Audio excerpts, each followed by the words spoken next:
I think there was like a period in my life where I kind of just didn't really have any inspiration to do anything other than just play video games. Like my mom was very caring about like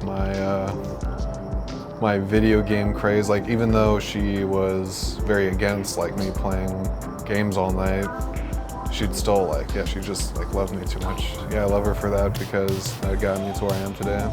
Yeah, my relationship with my father, like he was a very hardworking kind of guy. He probably just put in like a lot of hours just like I am doing now. And he was doing it to raise me.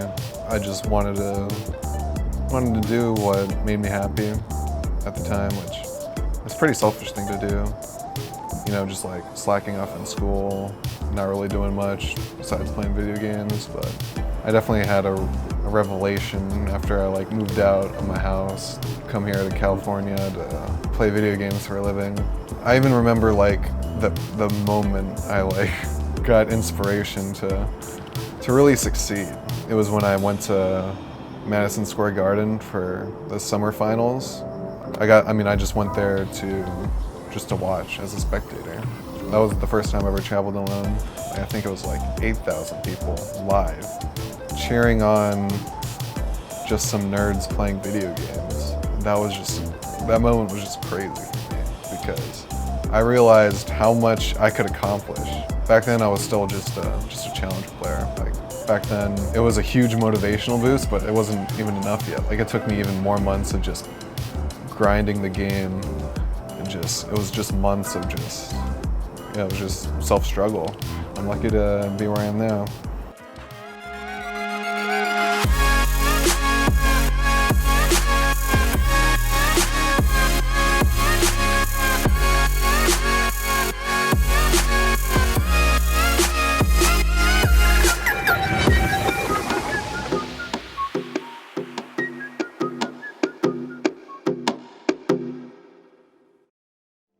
So I think there's a lot of pro league players that have background in other MOBAs. Yeah, there's some league players who just played Dota or played Han. Yeah, it's usually the backstory that most pros have leading into their pro League of Legends eSports career. But I didn't have any of that. I played RuneScape, which is basically just this browser-based MMO. I think it's just a poor man's version of WoW. I was around 11 years old. I would just start grinding the game. Like I would just play. I would not do homework. I'd just hope school was canceled the next day. I'd even like fake being sick. I ended up just playing with an Australian-based clan because I lived in Hawaii. If I played with like, you know, the US-based clans, they would do all their activities when I was in school because they were like 3 hours ahead of me. So I never got to do anything if I joined in one of their clans. And in my clan, everyone was like migrating to this new game that we would play. It was just League of Legends. After the ladder reset, I started duo queuing with one of my friends a lot. He was from the Australian clan. We played RuneScape for about a year before we started playing League together. His name is Tallywacka. It's just pretty crazy. Like, me and Tallywacka we went from just playing RuneScape to playing League of Legends to grinding solo queue, and then we both ended up in the LCS. I mean, he's in the Oceanic LCS and I'm in the NA LCS. Right now I'm kind of just like finding out the right ways to succeed. Like it was like ridiculous how many hours I was putting in, like trying to just play solo queue. Like at one point I actually just didn't sleep. I do this really bad habit of just trying to put in more time, more hours into doing something than actually putting in the smart work, like the real hard work. Instead of doing everything correct, I try to find the real ways of getting better, just trying to find loopholes, I guess. But during my morning challenger queue times, because even before challenger queue times were very long, I got this like crazy idea. It was just something about polyphasic sleep cycles and you only needing X amount of sleep cycles to perform. I just started sleeping during my morning queue times. So when I was waiting 30 to 40 minutes, I'd be getting my 15 to 20 minute nap. And I'd do that for the entirety of the morning. So starting from 1 o'clock at night, after everyone's already gone to bed, I'd start sleeping, I'd wake up, play my game, start sleeping again, wake up, play my game, start sleeping again. And I'd do that until about 10 a.m. And by then I'd probably get in around 4 hours of sleep, 5 hours of sleep in total at most. Yeah, Loco got mad at me because that's a really stupid thing, and I agree with him now because you shouldn't be not sleeping just to play more games. It's not how you get better. That's just not how you get better at life. Okay, start it. Okay. Start it out, let's go. No, use this skin. Careful, use this one. No! You know this skin? Oh, my pet's there, but if you use this skin, you look fucking up. Not my pet.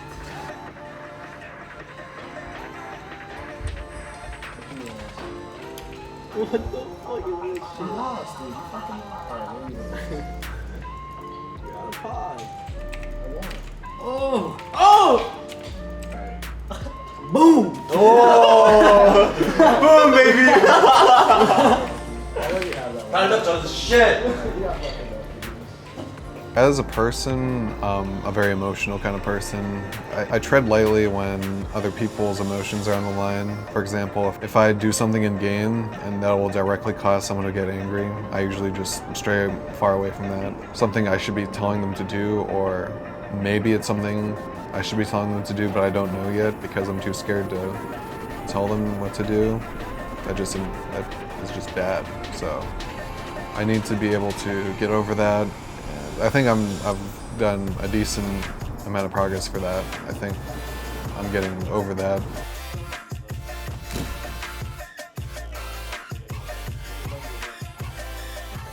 To be a good team, you need to be decisive as one unit. Like, you can't have split decisions, especially in the moment when something's happening. You can't be split on your decision.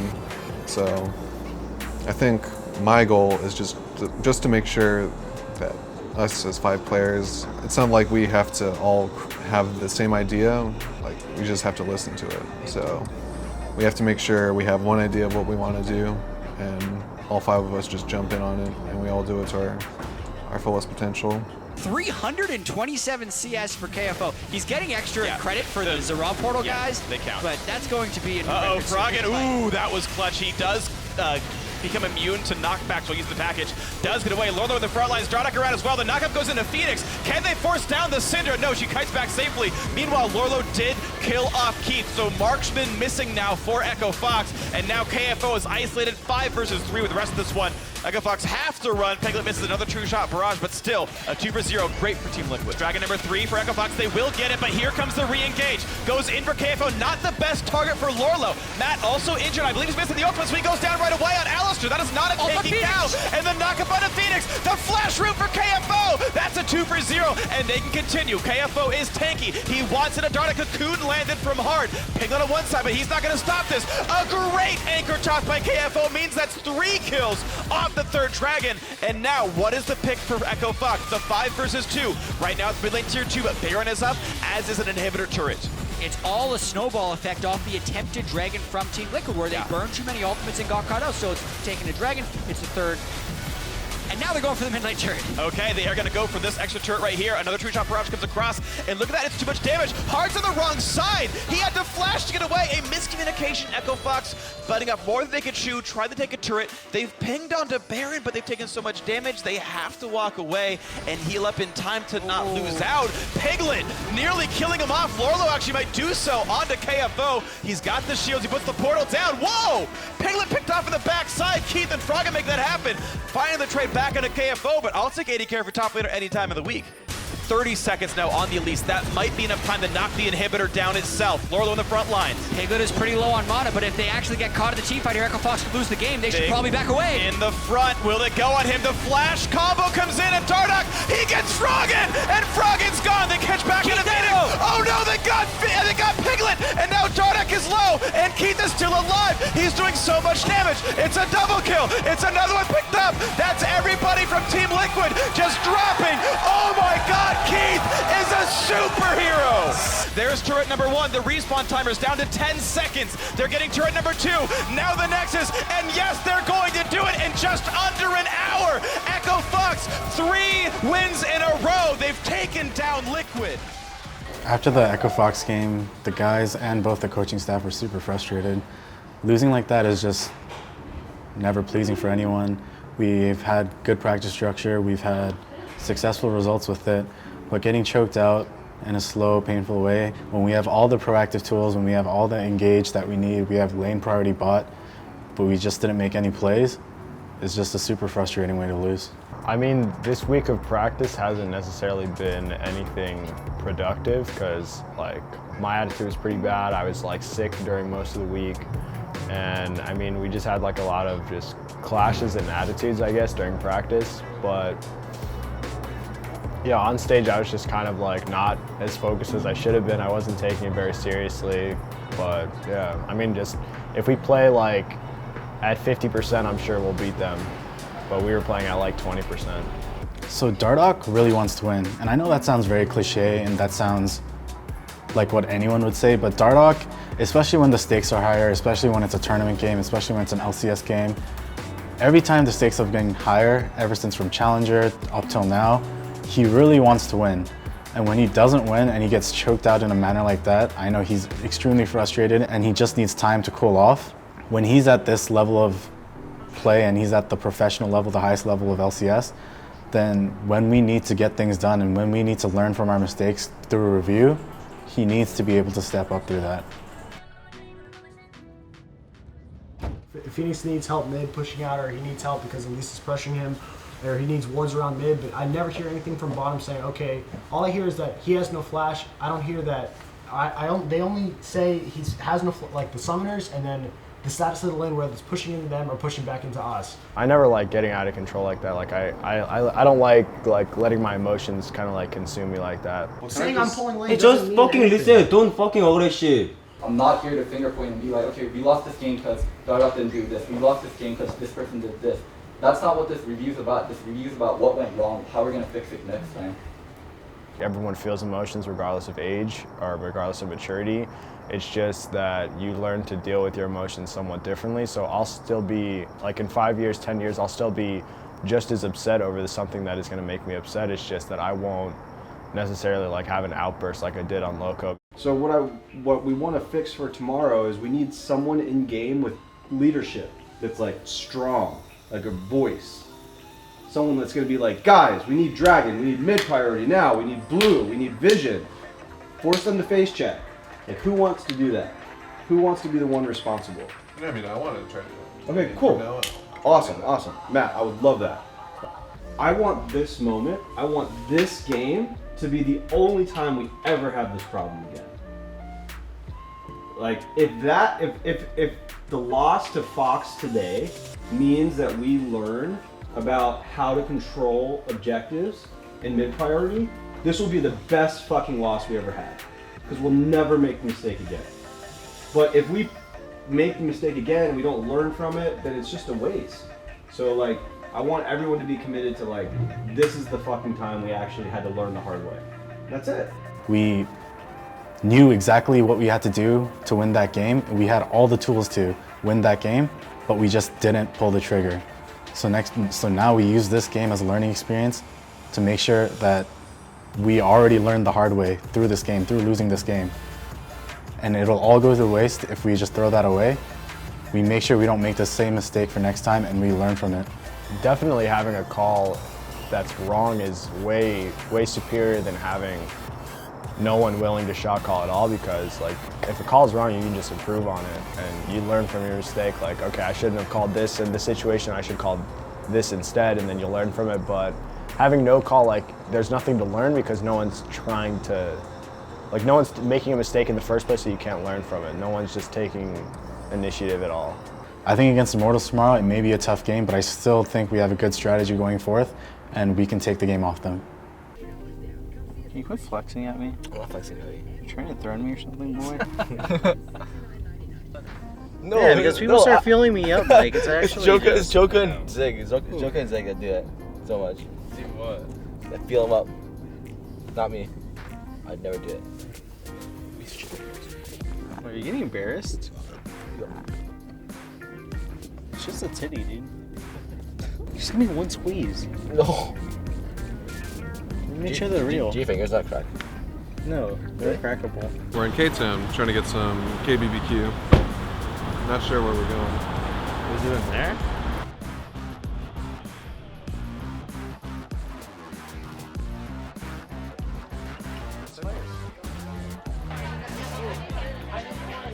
It doesn't look like he's trying, dude. Oh, you gotta look at me.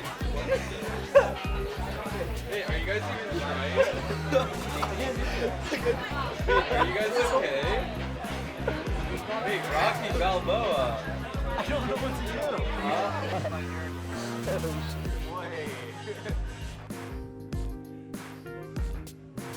I definitely had a lot of good beef. Yeah, I think I only had beef. It was just a lot of really good beef. Really good steak too. Whew, that was some good beef.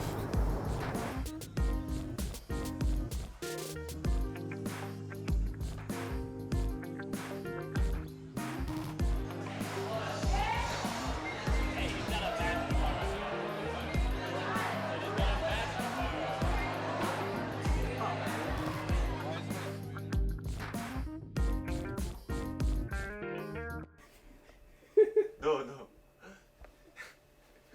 Okay, good night. Okay, good night. Hey, kahit ang baka! I'm silly. 어디 가려고? 어디 가려고?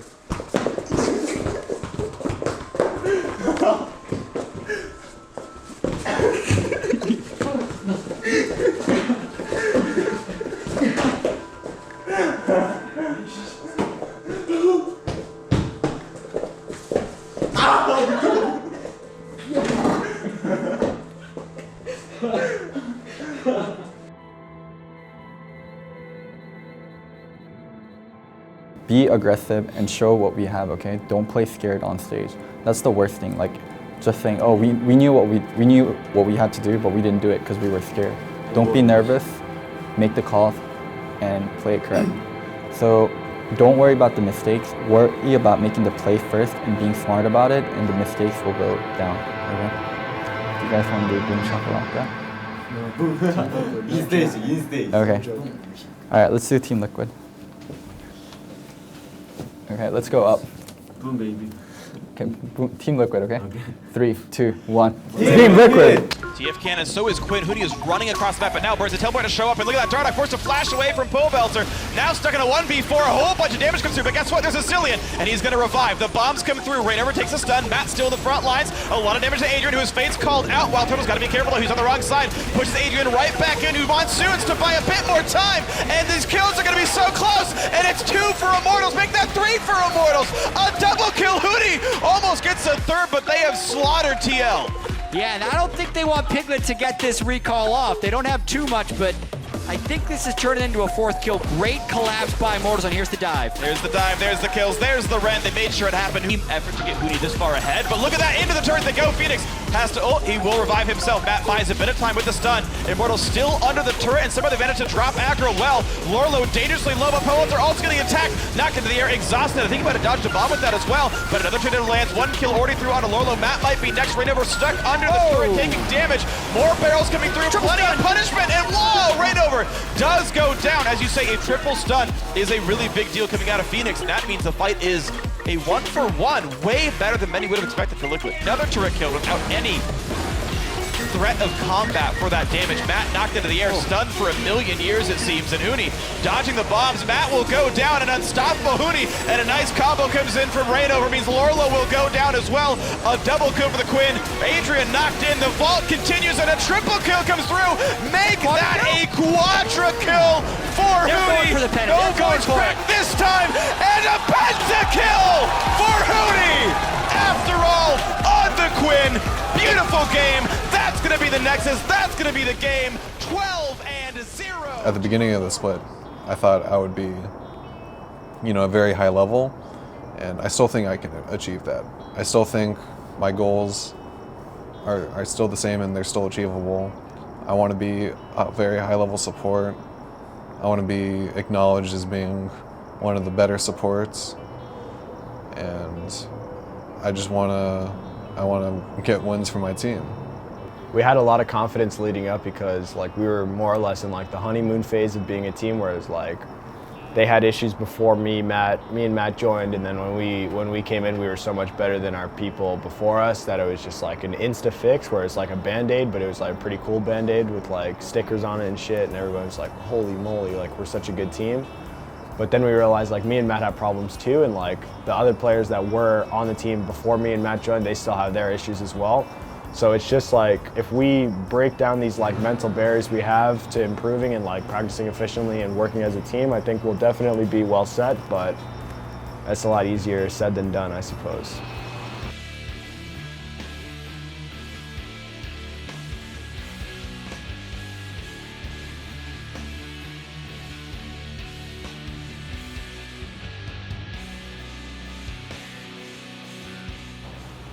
I think a sports psychologist would be extremely beneficial. Loco and I have good game knowledge and a good ability to motivate the players to want to learn, but in certain areas, such as like controlling their anger or just areas where a psychologist would know more than us, it would just be extremely beneficial if one could help us out with that.